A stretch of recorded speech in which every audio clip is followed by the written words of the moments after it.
Hey everyone, and welcome to lesson 2.2, sampling. So sad I couldn't be with you guys today, but we're going to go over the lesson just like we would in class anyways.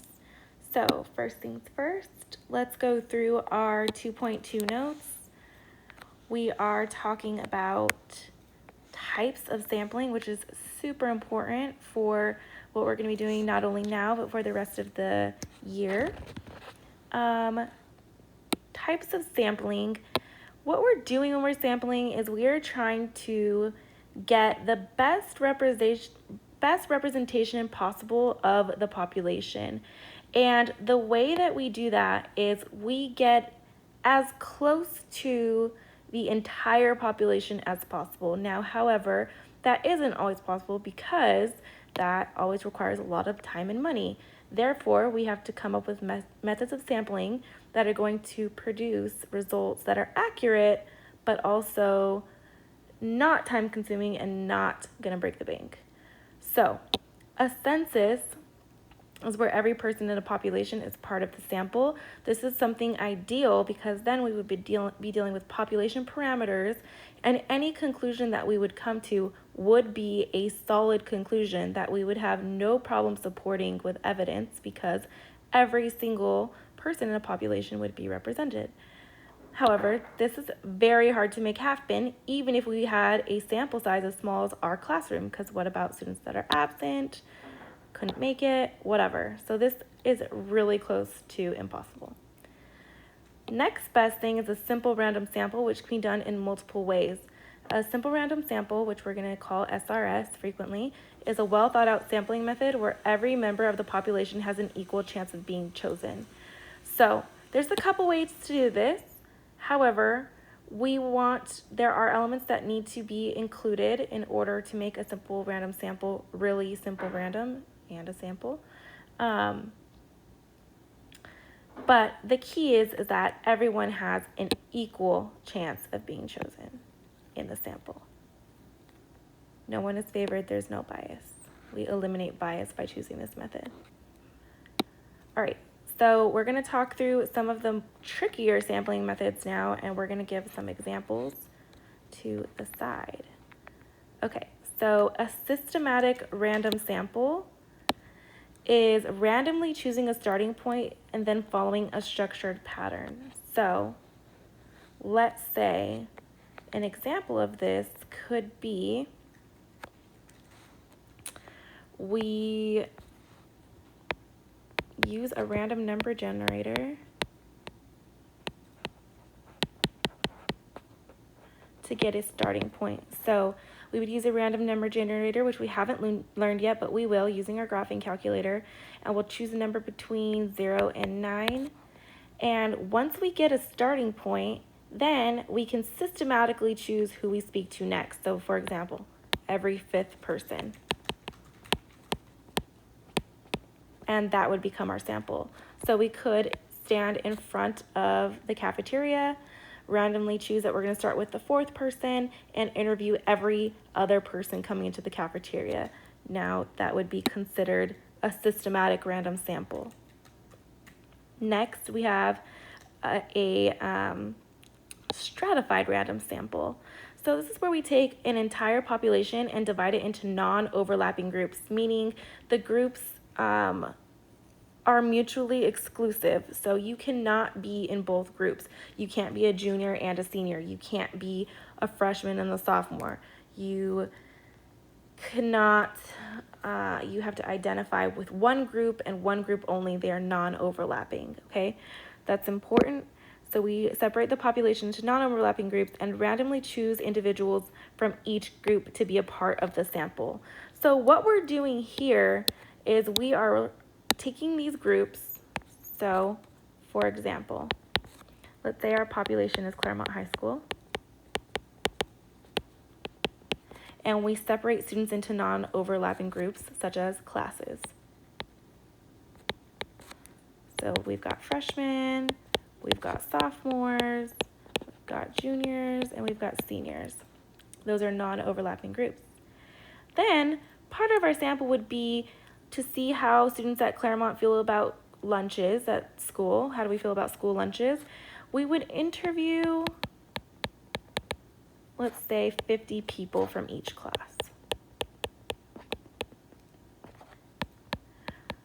So every single class is represented in the sample, but there's no overlapping, okay? A cluster sample is something that can be confused with a stratified random sample, but they're similar but very different. So we have the same situation. We have two non-overlapping groups. However, I'm going to use exactly the same example that I used above, except for one thing is going to change. Our population can still be Claremont High School. We can still have the non-overlapping classes be the groups, freshman, sophomore, junior, and senior. However, instead of interviewing 50 people from each class, we're going to randomly choose one entire class to look at. So we would randomly choose an entire group to be the sample. So for example, we would randomly choose the sophomore class, and they would be a representation of how we feel about school lunches. So depending on your scenario, depending on your context, these methods may or may not be the most effective, depending on what we have going on. A convenient sample is, not to be harsh, but the laziest or easiest form of sampling. Usually it's non-random, and it can be effective in experimentation, because obviously in experimentation you cannot force people to be a part of the sample. That's like against the law. So a convenient sample is voluntary, where your people are going to volunteer. However, what you need to be careful about is, for a convenient sample, usually people who participate are very passionate about the cause, so we need to understand that a convenient sample may yield bias. However, sometimes it is the only way to go, so there are methods of experimentation that we have to take into consideration to make sure that our results are not confounded, or they're accurate. So it is a method that we're going to use. However, there should be careful deliberation and consideration when approaching and considering using this method of sampling. So those are your main methods of sampling that we're going to be using from now until the end of the year. We're going to move on and talk about bias a little bit now. So bias is the tendency for samples to differ from the population in a systematic way, okay? There are 4 types of bias. The first type of bias is selection bias. So this is when the selection process excludes people. For example, this would be if you were to send out, I don't know, a phone survey. We're excluding people who do not have phones. Let's say we did a landline survey. If you don't have a landline, you're excluded. So we exclude people in a systematic way. Measurement bias is the method of observation producing off results. So for example, you are weighing patients and your scale is broken. You're taking temperature, your thermometer is off. It's literally saying that whatever method of collection you're using is systematically erring in one direction. Response bias is when subjects respond inaccurately or falsely. This can be very broad, such as guided wording. Guided wording in a response can be in an ad or in a question can be response bias. Also, a common form of response bias would be how something is delivered to a subject. So for instance, if you're called into the principal's office and the principal asks you if you know if people are vaping on campus, you're less likely to respond in a accurate and true way because of the method of response. You are in front of your principal, you don't want to tell on your friends, whatever it is. So we need to consider response bias not only in wording, but how a question is delivered. So hold on, I'm actually going to erase this and write delivery.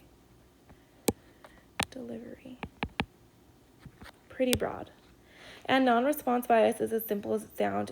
It's when people do not respond. You don't pick up the phone, you don't respond to the ad, you throw the survey away, and that happens, okay? Also, response bias can occur if people don't take your survey seriously, which we will definitely see second semester when you interview your fellow classmates. One thing that we need to consider in statistics is bias versus high variability. Now, we know that variability is the lifeblood of statistics.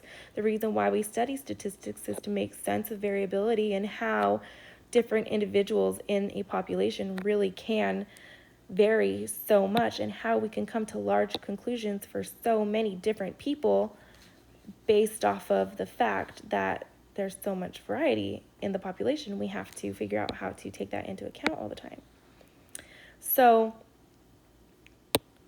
variability tells us how close together or far apart things are.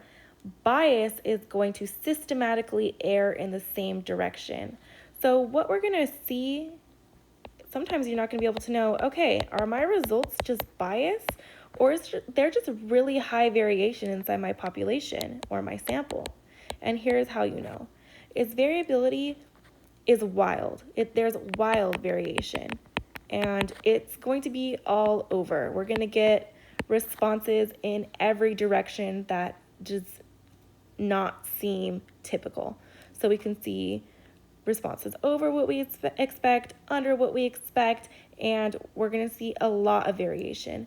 Bias raises suspicion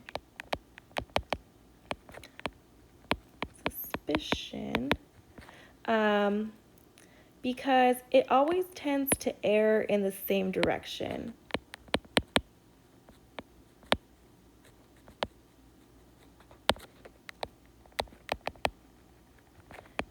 In the same direction. So what I mean by that is we are always seeing an overestimate. We're always seeing an underestimate. We're always seeing an overestimate by 5 pounds. We're always seeing an underestimate by whatever degree that it might be in our context. That's not always going to be true, but it is very common that if you have bias, we're going to see a systematic error. And if you just have a sample that has a really high variability, it's going to be wild and unpredictable in both directions. Taking what we've learned, we're going to fill out this table now really quick about what types of conclusions can be made based off of what we've learned. Okay, so this is how we're going to look at this table.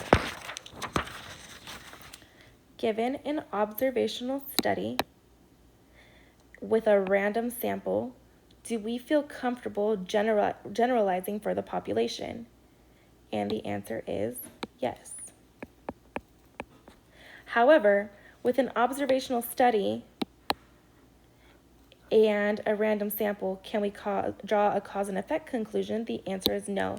You can never draw a cause and effect conclusion off of an observational study.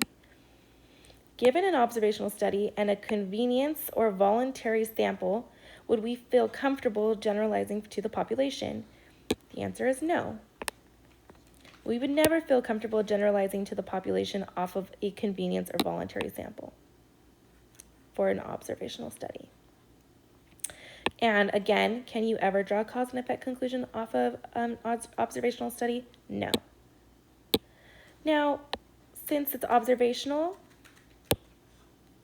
a convenience or voluntary sample is not reliable. Okay, given an experiment, however, if we have volunteers, so people volunteer, which makes sense because you can't make people do what they don't want to do, and we randomly assign those volunteers to a given treatment, can we generalize to the population? And that answer is no.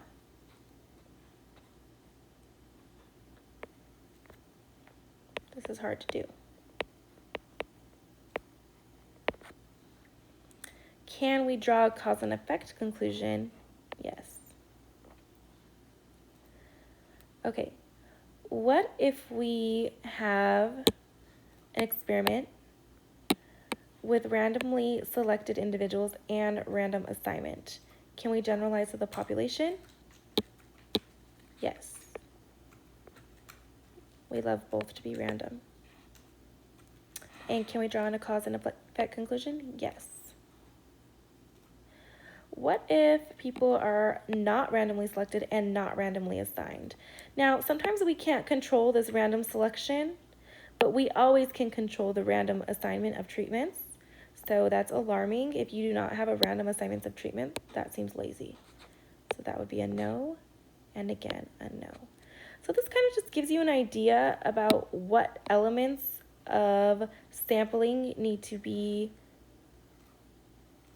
considered when choosing a sample appropriately.